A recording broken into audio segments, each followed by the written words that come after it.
नमस्ते। थर्ड आई में आपका स्वागत है। आज हम लोग बात कर लेंगे क्या हिंदुओं का उद्धार होगा। ये बात इसलिए कह रहा हूं कि भाजपा के नेता लगातार ये कहते आ रहे हैं कि हिंदू धर्म खतरे में है।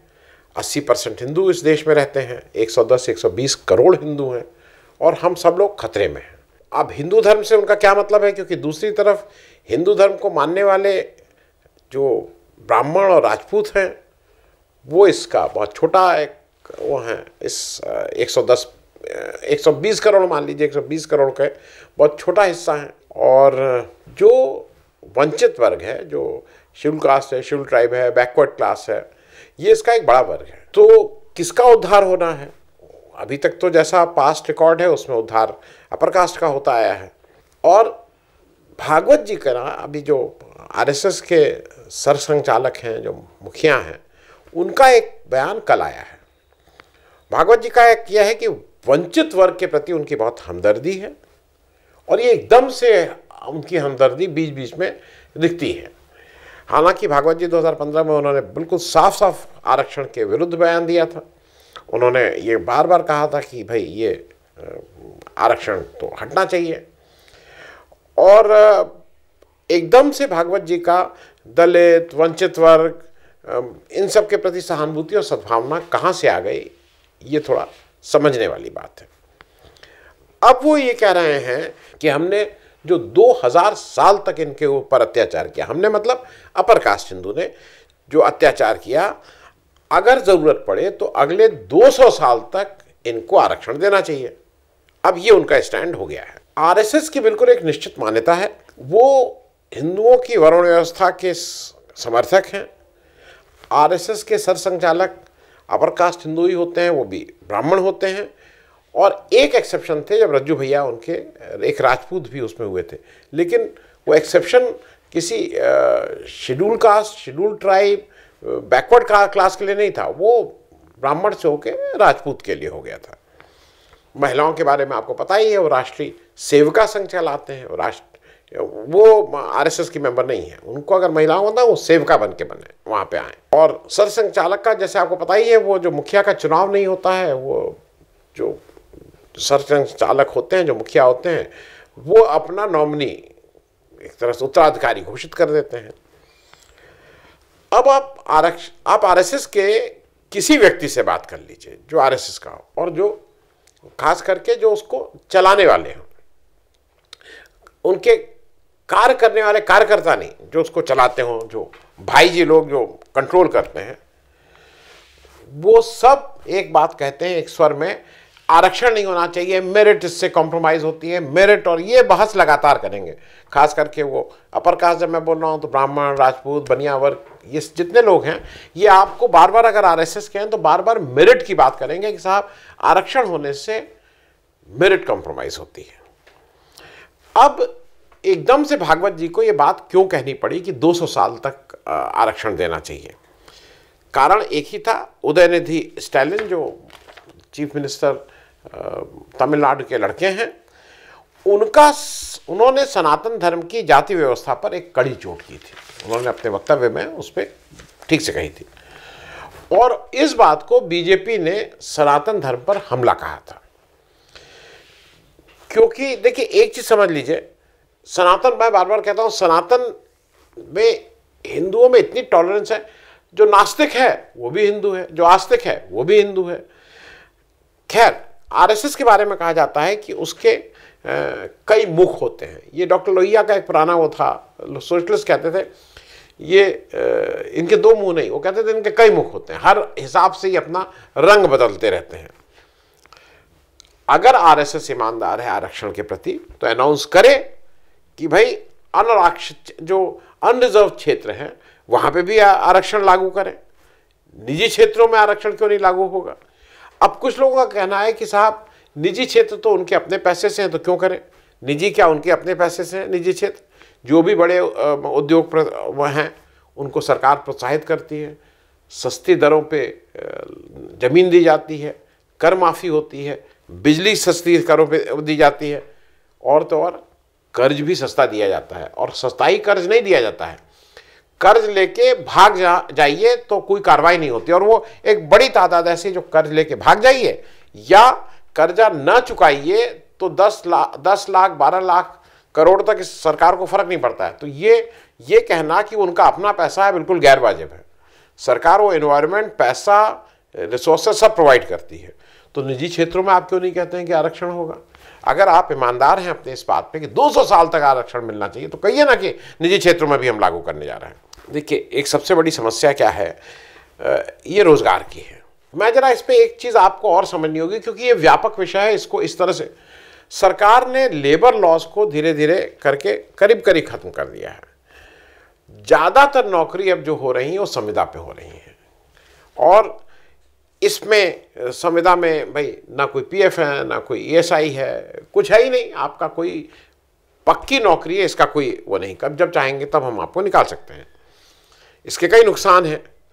एक तो मजदूर का कोई प्रोटेक्शन नहीं है, और दूसरा ये भी एक चीज़ है कि इस कारण से सरकारी नौकरियों का प्रीमियम बढ़ गया है। प्रीमियम मतलब अगर कोई चपरासी की नौकरी भी हो रही है, क्लर्क की नौकरी, कांस्टेबल की नौकरी, लोग अपना खेत बेच के, घर बेच के, घूस दे के किसी तरह से चाह रहे हैं कि वो नौकरी मिल जाए। इसलिए क्योंकि अगर आपको सरकारी नौकरी नहीं है तो आपको कभी भी कोई भी उसको मुंह से निकाल सकता है। और एक चीज़ और है, मुद्दे की बात यह है कि अगर लेबर लॉस पुराने इतने बुरे थे और उनको आपने अब हटा दिया, तो ये देश की एसएमईज जो हैं, जो सूक्ष्म मध्यम और ये जो उद्योग हैं, ये क्यों करीब करीब ख़त्म हो गए? ये क्या लेबर लॉस की वजह से ख़त्म हुए कि ये आपकी गलत नोटबंदी और जीएसटी की वजह से ख़त्म हुए? तो दिक्कत लेबर लॉज में है कि दिक्कत आपकी पॉलिसी में है? ये भी थोड़ा सोचने की बात है। क्योंकि एक चीज़ और समझ लीजिए, ये जो लेबर लॉज को वो चेंज किया गया ना कि ये केवल बड़े उद्योगपतियों को मजदूरों का शोषण करने के लिए कहा गया। अडानी जी जो सबसे बड़े आदमी हैं इस समय, तो देश के तो हैं ही, अब विश्व के भी बड़े आदमियों में हैं, उनके यहाँ शायद जो परमानेंट जॉब पे हैं वो 18-20 हज़ार ही लोग हैं। क्योंकि बात साफ है, इस समय आरएसएस का सुर केवल चुनाव के कारण बदला है और कोई कारण नहीं है आपको, क्योंकि चुनाव ही इनको समझ में आता है। आपको याद है ना मोदी जी ने कैसे किसान कानून 2022 में यूपी चुनाव से पहले लिया, पेट्रोल डीजल सस्ता किया। अभी फिर चुनाव सामने है तो फिर उन्होंने 200 रुपये गैस सिलेंडर सस्ता कर दिया। इस सब में एक बात और हुई है, जो चीफ मिनिस्टर स्टालिन हैं उन्होंने बड़े परिपक्व ढंग से मोदी जी से कुछ प्रश्न पूछे हैं।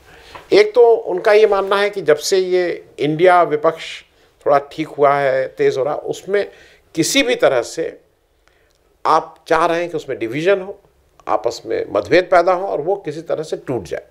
तो मुख्य स्टालिन के हिसाब से मुख्य बात यह है। लेकिन एक बात उन्होंने और कही है, उन्होंने प्रधानमंत्री से पूछा है कि क्या आप उचित काम कर रहे हैं जिस तरह से आप ये कर रहे हैं। एक रिमार्क उदयनिधि स्टालिन का, जिसमें उन्होंने सनातन धर्म के अमानवीय पहलुओं को उजागर किया था। ये स्टालिन साहब मोदी जी से पूछ रहे हैं।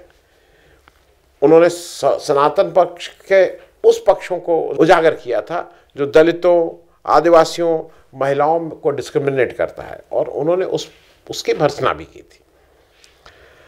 अब जो चीफ मिनिस्टर स्टालिन साहब हैं उन्होंने कहा है कि आप प्राइम मिनिस्टर हैं, आपके पास सारे रिसोर्सेज हैं कि आप ओरिजिनल वीडियो, डुप्लीकेट वीडियो, अच्छा असली वीडियो, नकली वीडियो सब आप मंगा लीजिए और फिर देख लीजिए कि क्या और किस कंटेक्स्ट में कैसे क्या कहा गया है। आप ये जो उन्होंने साफ साफ कहा, आप ये जो झूठा प्रोपेगेंडा चला रहे हैं उसका क्या मतलब?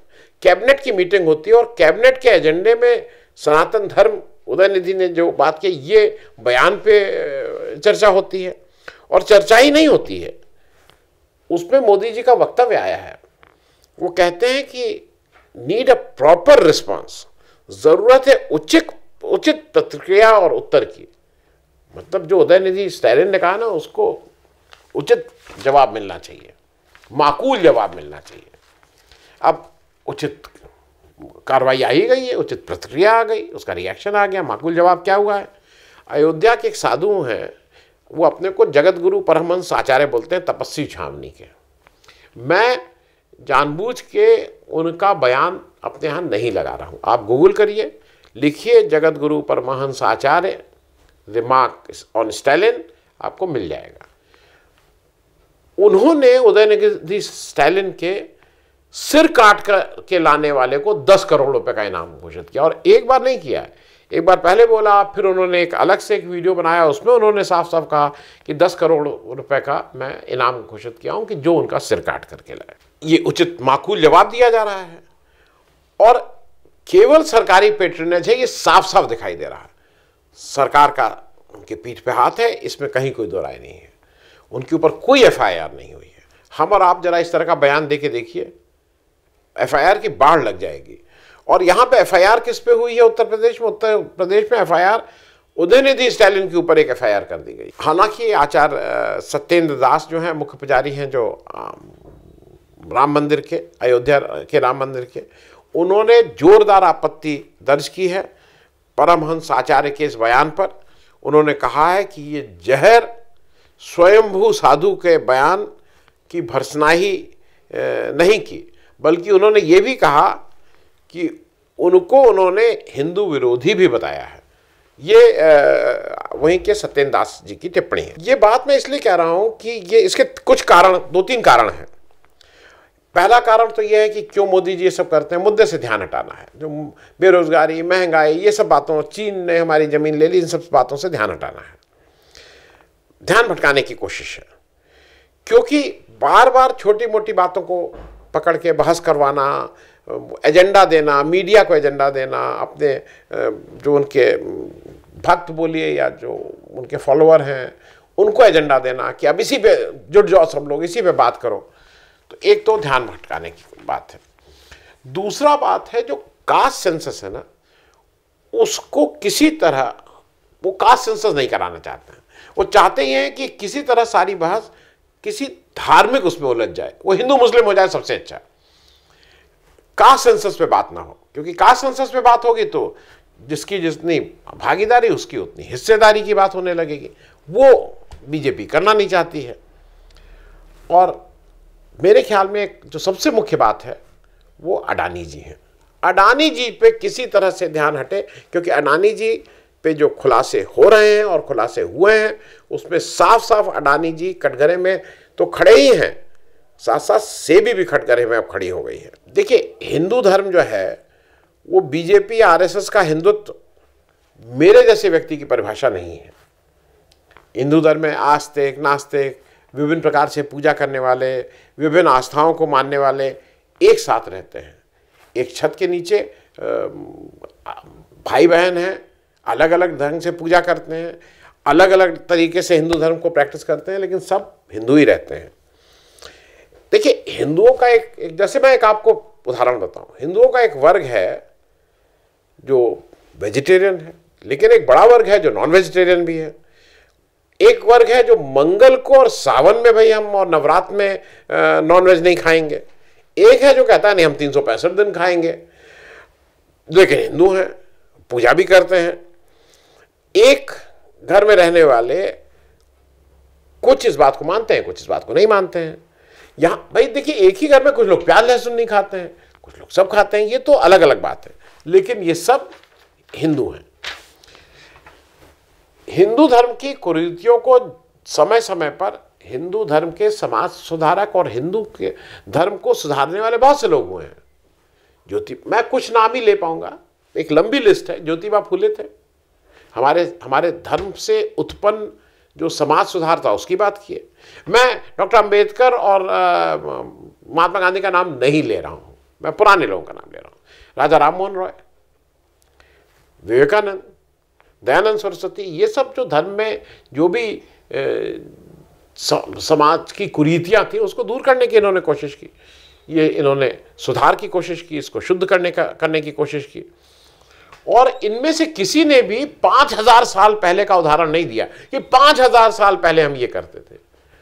इन सब ने कहा कि आगे देखो, भविष्य क्या है, दुनिया कैसे आने वाली है, उसमें आप कैसे चलेंगे। इन्होंने आगे देखने की बात की। एक जो ये नया आया है कहता पीछे देखो 5000 साल पहले आप क्या करते थे। दिक्कत क्या है कि बीजेपी और बीजेपी के नेता वोट के चक्कर में हमारे धर्म में नफरत, समाज को बांटने का काम कर रहे हैं।